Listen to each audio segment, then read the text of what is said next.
So I will demonstrate how you can define multiple functions with the same name but different parameters in C++ to perform similar operators on different data set size.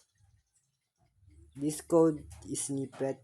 We have two add functions that overload each other. One add function takes two integers parameters and return their sum, while the other add function takes three integer parameters and return their sum.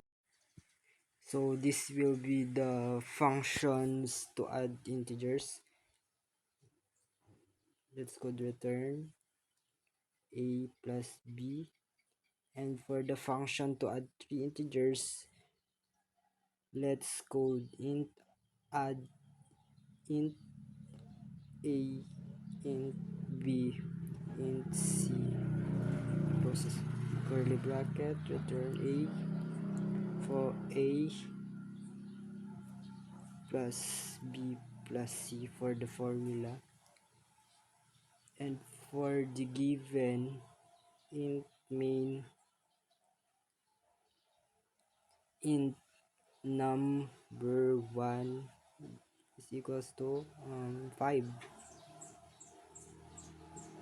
num2 is equals to 3, num3 is equals to 2. So in calling the function with two integers arguments, let's code this. Int result 2 is equals to add num1 num2 and std count sum of num1 and num2 is result std and l.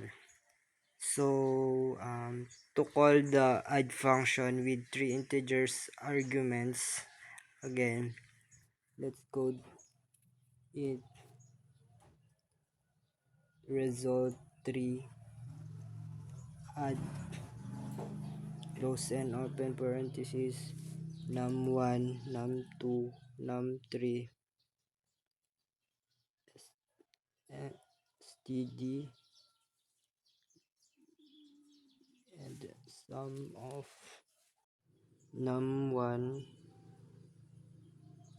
num2 num3 is result 3, num3 is result 3 std, and the last is return 0 and curly bracket. So let's see.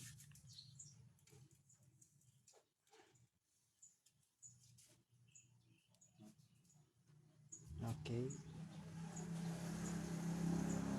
what if 12 and 23 and for num3 is 32.